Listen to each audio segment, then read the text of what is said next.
Hello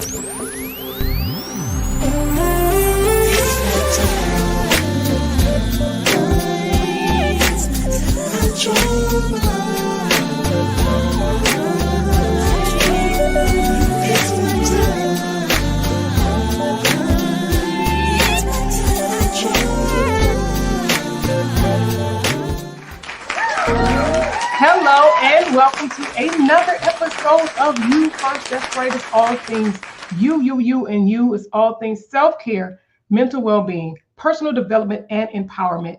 I am your host, Shawanna Kennedy. I am super excited about this show. I say it often because I really do mean it. All too often, we don't celebrate enough. We don't know and prioritize the gift that we are.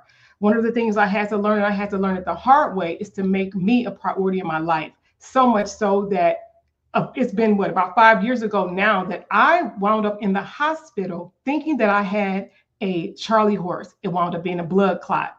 It was then that I was then face up. It didn't matter about my husband, my children, none of them. And I love my mom, but y'all know what?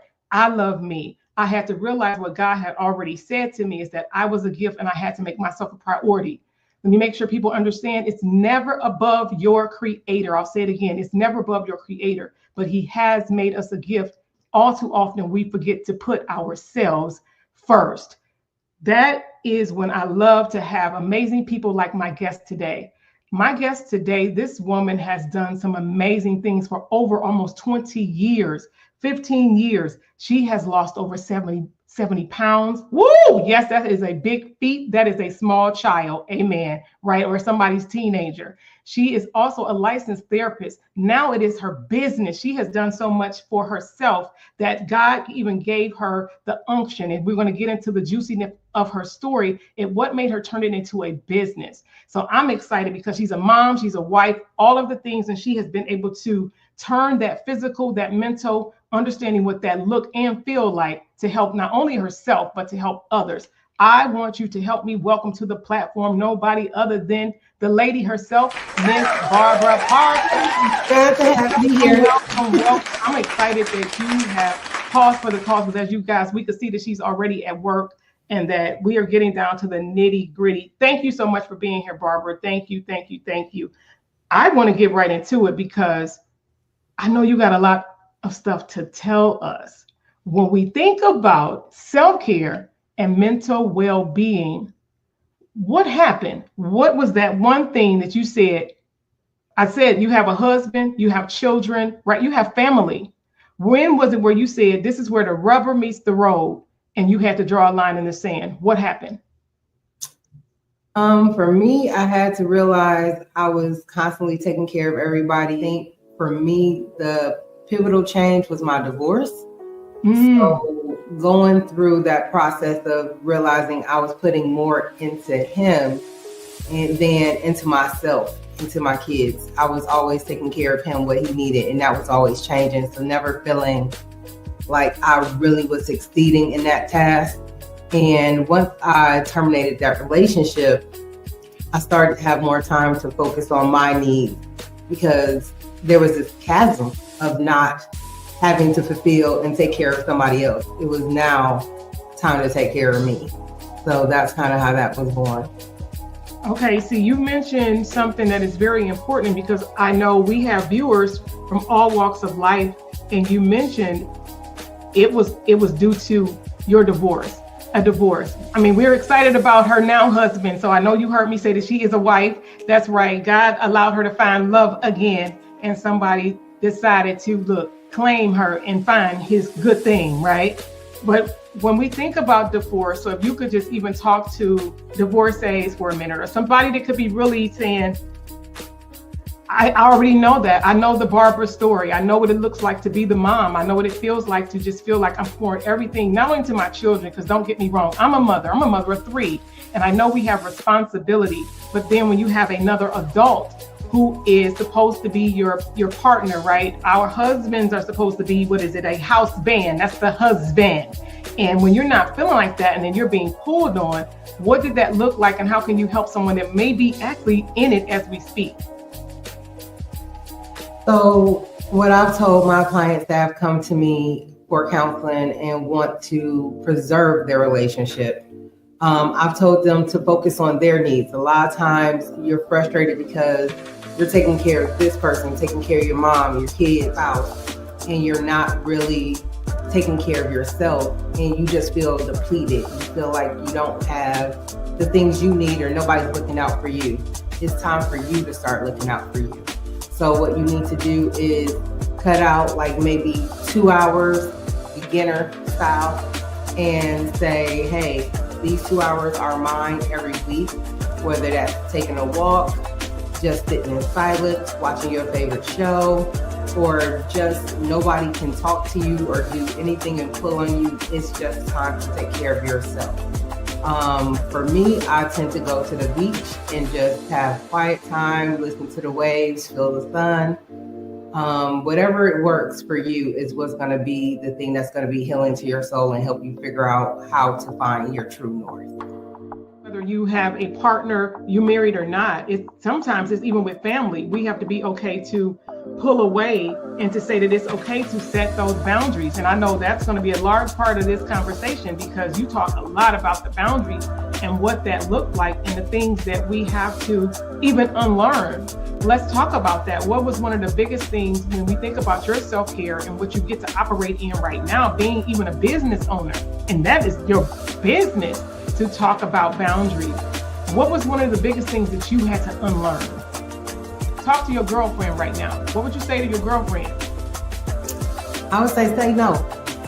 Tell whoever is asking you for whatever it is, no. No is a whole thing, paragraph, book. That's it. That's all. You don't have to explain yourself. Just no is no. And then abide by that, because your family, friend, spouse is not going to want to hear no. So they're going to come back and ask you, or ask you in a different way. But if you can say no and you don't have to explain, because they're going to try and talk you out of why you said no. So give no explanation. No is no. It's a full sentence, full stop. That's it. That's all. No, I love it. I've said it before too. And look, a PSA. For some people, you have to put out a public service announcement. And that is, I say, you don't have to explain. You said it. You don't have to explain. And sometimes we're so busy trying to make other people feel comfortable with decisions that are best for us that we then again lose ourselves in trying to make other people feel comfortable. And you're correct. No is no, right? It's not next opportunity. It's now is the time for you to own who you are. Now is your time to own who you are and making yourself a priority. And like I said, we know that people have a number of things that they're responsible for. But if you don't, we already know it. Hey, if you don't take care of yourself, that is not a freaking cliche. If you don't take care of yourself, nobody else will do it. And we'll be saying, okay, I'll see you in on the other side, right? When we think about the boundaries, I know it's not always easy. So it's not always easy. It's not always easy to say no, because then you find yourself, that's what I'm saying, you find yourself right back where you didn't want to be. So what is some of the things that if you said no and then you feel yourself, how do you suggest that we then walk into that no? Because for some people, it's so hard because they're relationships. I know relationships right now where individuals, because of what they've set up and it's been so in place, right? That codependency, that's the word. That codependency on different people, whether it's family members, whether it's your partner. How do you help people to break that codependency? So with the codependency, I help people remember you're a limited resource. Keep taking care of everything and everybody. You literally deplete yourself. You're supposed to give out of your abundance, your overflow. But if you never pour into you and nobody around you is pouring into you and everybody's a leech, then you deplete it, you start flipping out, getting mad at everybody. You're depressed, crying, anxious, because what if you say no? What are the negative consequences of saying no? So then you don't say no at all, or you say no and then you give in. This happens a lot of times when people are in relationships and they're like, well, I want to be in a committed relationship. But initially y'all were just having fun.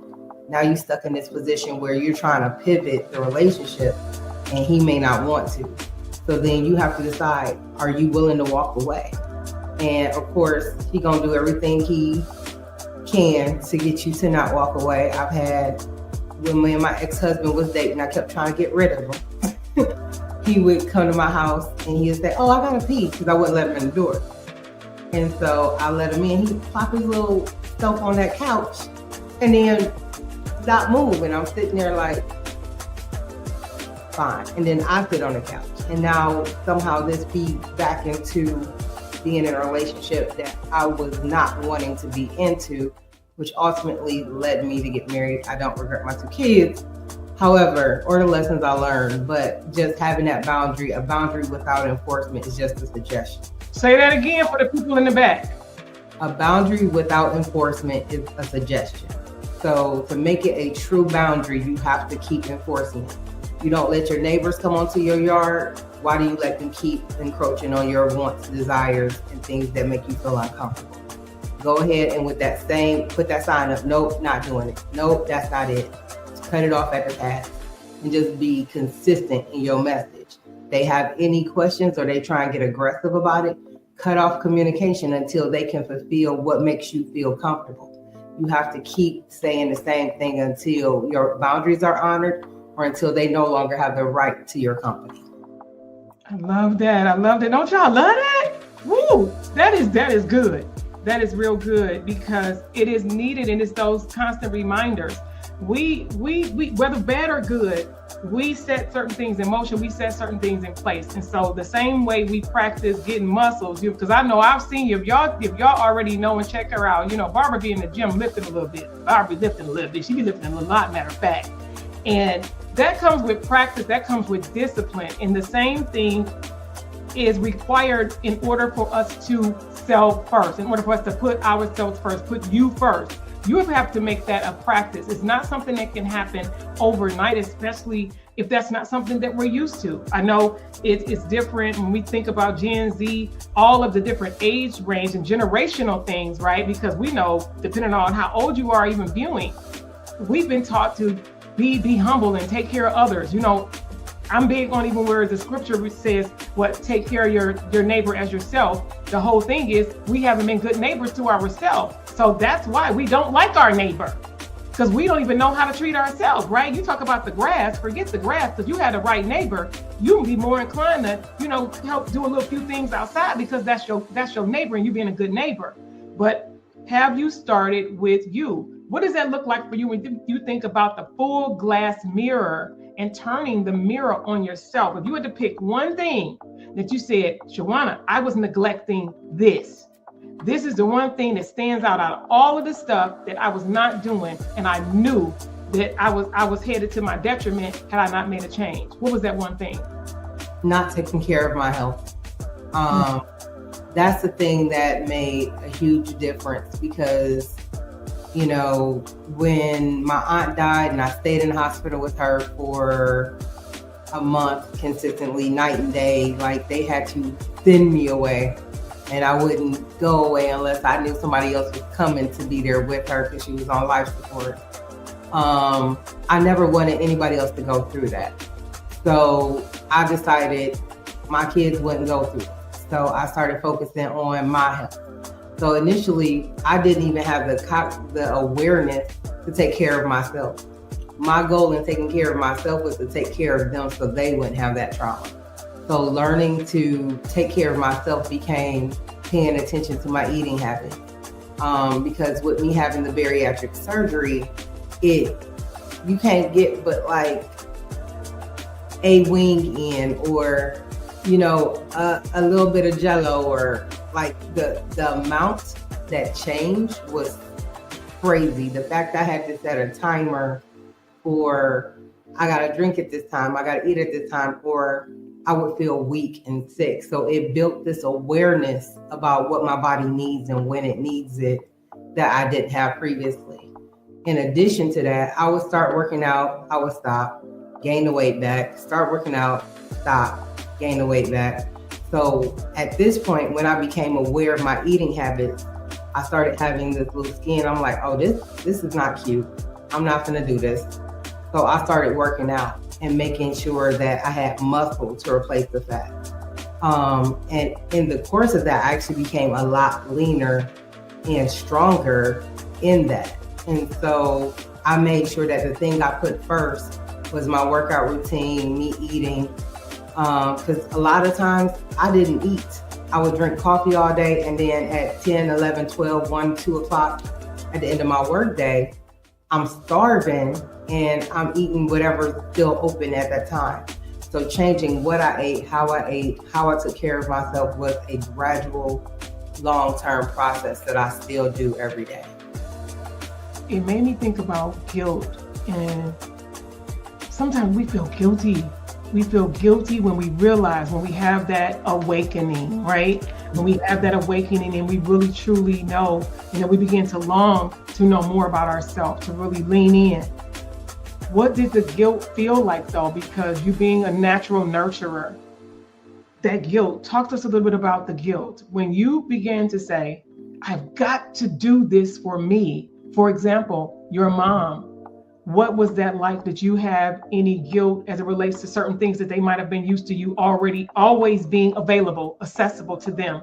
And then you're saying, well, no, I actually do have to go work out. No, some of the things that we might have wanted to do, I can no longer do those because for health reasons, right now, I don't need to see. For me, example, if I know that I have a goal, it's certain things that we can't even buy. Those groceries don't even come in my house. Because I already, right, because ice cream, no. We got to get the miniatures. That is a real thing, because having those things, then you want to, it's too easy. So until you have trained yourself or allowed yourself enough time to where you're not as tempted. So what does that look like even as a mom? Let's just help the mothers, because I know that when we think about loss of loved ones, that's a whole nother something. But let's talk about as it relates to being a mom, the feeling guilty. So I felt guilty that I didn't give them the best foundation. With my ex-husband, everything was food. Even when he said we were going to eat healthy, he still was sneaking cakes and pie and all this other stuff. And I'm like, why am I eating broccoli and salmon? So not teaching my kids good eating habits. I realized a lot of that had to do with the amount of money we initially had. And trying to put that amongst 5 people was, you get what you can afford. We spent a lot of time at Save a Lot. In addition to that, I had to learn how to be physically active. The thing I did with my kids was bond through watching TV. Like, we would get all the snacks from Dollar Tree possible, and we would veg out movie night popcorn. That's what we did every week for years. And so as I became able to financially afford some things, and I realized, I have, what was it? Fit to Fat to Fit. I watched that. I started studying skinny people. What is it that skinny people do that makes them skinny? And in me studying them, I learned the difference in the mindset. So, I always tell everybody, change your mindset, change your life. But you have these blind spots because it's the way you've been living for so long that you're not even aware that it's a blind spot. So research what you don't know to overcome that guilt. Because then you will know, you're the smartest you've ever been till this day. But you can always get smarter. You can always learn that thing that can get you to your goal. That's good. That's good, Barbara. That's good. I hear the look. I hear the learning coming out. I don't know if y'all know that. Make sure y'all giving her some love in the comments. Make sure you are following Barbara Parker on all social media platforms. She is amazing. She is so carefree. She is bubbly. Like right now, she kind of got this. Because I talked to her offline. She kind of let her hair down when she offline, right? That's what I'm trying to get her. No. I want you to talk to your good girlfriend while we over here in this You First space, because I love what you said, though. That was really put really well done. I love that. And when we think about the guilt as it relates to being a mom and thinking about our children, it's also one of the things that you did mention. And I know for myself personally, you mentioned your aunt, and then you mentioned another family member. When we think about the guilt and it affecting even our health, us putting ourselves first, when we may even be responsible for someone. I know I'm believing most people have had someone close to them. And if you've had to be a part of that or witness or get anywhere near close to that, it could be a lot to where whether you're not even on the phone, I know having loved ones that I'm not even in the same state, but you think just because you're in a different state, it don't affect you, right? Yeah, actually, it hurts even more so versus even being in the room and watching the things happen. So talk to someone about when you're in the midst of being there for a loved one and what that is really doing for you as it relates to neglect because of you're going through this psychological and honestly physical change that's happening with a loved one. What does that look like for you when you think about putting you first and still being mindful of your mind and your body, let alone your spirit? Honestly, when I was taking care of them and my mother and my aunt were both still alive, as well as my grandmother, I was not taking care of myself first. I was going to school, and it was not until a close friend of mine became the primary caregiver. Actually, he was always the primary caregiver. I just started to spend more time with him, and I realized the sacrifices that they made so I can reach my goal. Because yes, if there was a problem, I would drop everything, leave work. I didn't care. I was Johnny on the spot. I was fortunate enough to have jobs that I could do that. They understood, like, my mom is falling and I need to go to the ER with her. She's being stubborn and she won't go to the hospital. So I'm finna go be Johnny on the spot because my auntie then called me and said, hey, she being stubborn again and she needs to go. So me getting in my car and leaving work to get her there, to get her the help she needed, and then having to advocate for her and talk to the doctors and say, hey, just because she's being stubborn doesn't mean that she's not hearing your message. I need you to still do your job because she's going to obey something. So, and then getting her to do the things of setting up life insurance. I fussed at her. If you're not going to take care of yourself to make sure that you can be healthy and whole, then I need you to do things so that we're not scrambling, trying to figure it out while we have to grieve you. That's going to be too much. So like, I need you to put things in place. If you're going to be negligent, then I need you to have some foresight. And so I think I did feel a little guilty when there was all these different things she put in place. But it was because I was on her neck about it. Because I didn't want the stuff. I wanted her to take care of herself. But my mother, being who she is and being stubborn, she decided to put those things in place and leave an inheritance for her grandkids, as well as myself. And that allowed me to help build and move things a lot further along, a lot faster for them and myself. Which is a very tough conversation. I know personally, having that conversation, and when people are not in that headspace, because I'm a believer, of course, our words having power. We know that there's life and death, if you're a believer of that too, in the power of not only what we say, because of course, not only what you think, but then you release it from your lips. It then begins to take place in the atmosphere. I'm a believer, that's my personal belief. And for some people, because who believe like that, even when certain things, we know that God is a miracle worker, right? We know that there are things that, my personal belief, that there are not things that he caused, but there are things that he actually allowed. Because some of the stuff that we go through, I know that some of it has nothing to do with us. It's about us being strong enough to handle certain things so that we can be a witness and we can be a testimony for somebody else. But watching all of the things, like you said, witnessing it, certain things like that with different loved ones in my life. And like I said, my main family is in the state of Ohio. So what's up, fam? And me being in Georgia, exactly. Our people.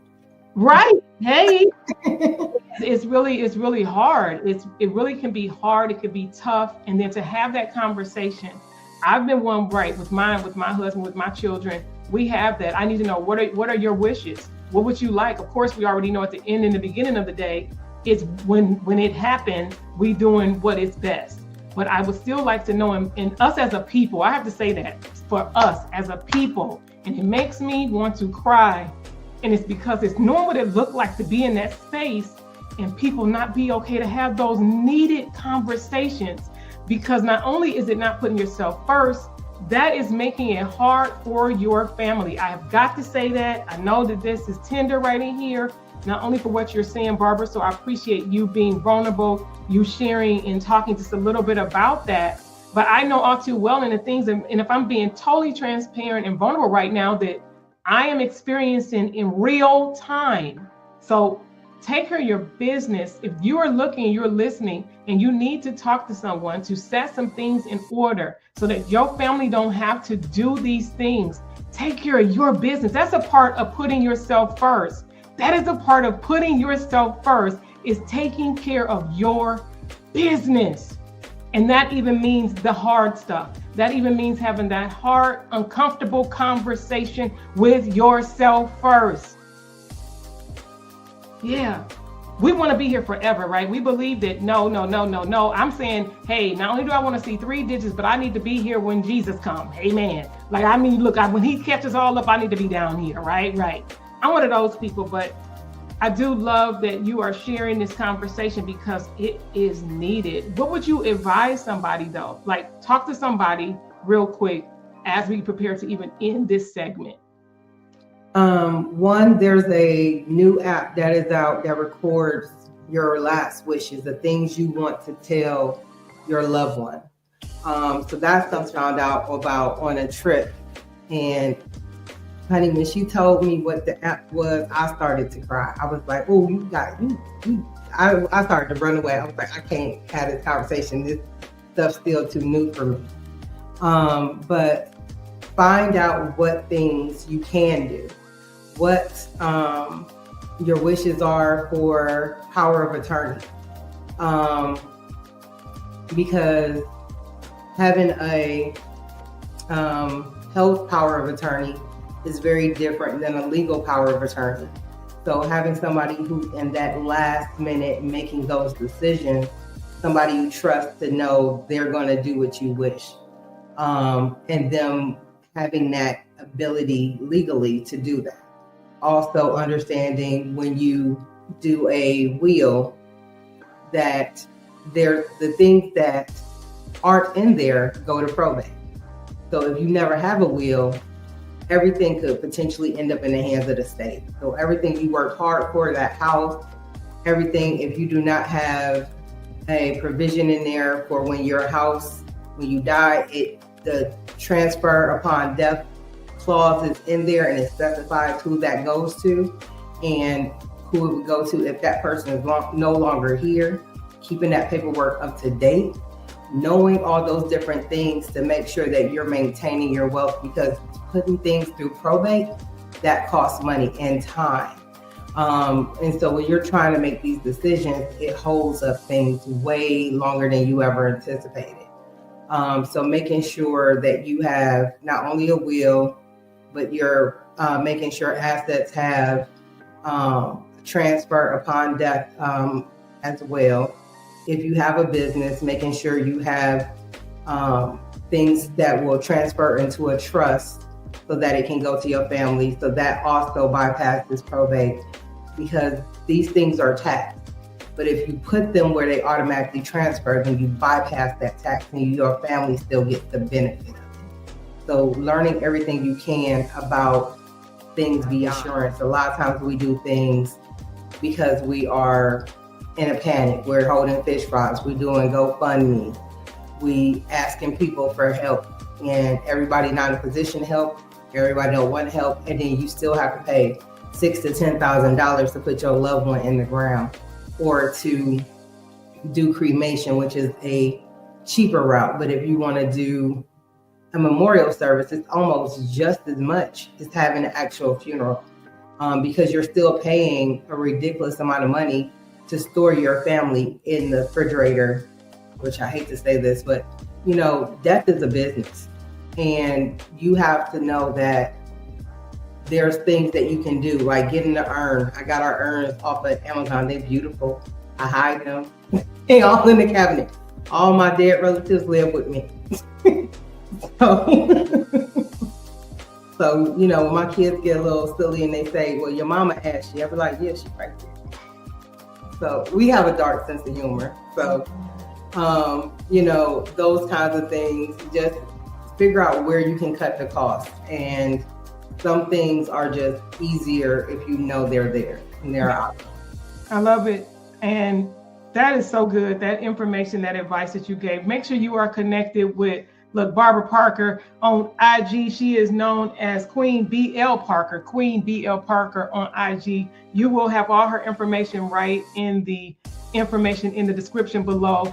Thank you so much, Barbara, for pausing for the cause to come and have this You First conversation, because y'all already know that we're going to have my girl back, because there is more that we need to discuss, because this young lady, I know you heard me say it at the top of our show that she lost over 70 pounds. We need to get into the weight loss and some of the things that she's been doing. You heard her, she was honest about the good and the bad and all of the things as it relates to that. But then we're going to get even more into the non-negotiables. And what does that mean for you to put yourself first? Why don't you just wave at the people, Barbara? We need to get them out of here. Let's get them out of here. Bye, y'all. And see you next time.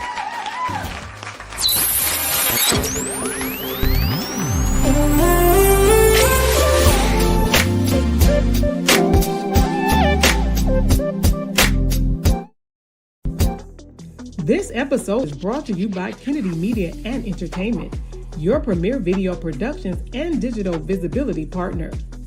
Working with business owners just like you to be seen, heard, and paid by elevating your brand with high-impact video content, online visibility strategies, and expert social media management. Ready to stand out in your industry, on and off camera? Contact Kennedy Media today, and let's turn your message into a movement. Because visibility isn't optional, it's essential. Contact KennedyMediaLLC.com, KennedyMediaLLC.com, and let's boost your brand's visibility. It's time for you to be seen, heard, and known for your expertise. Contact us today.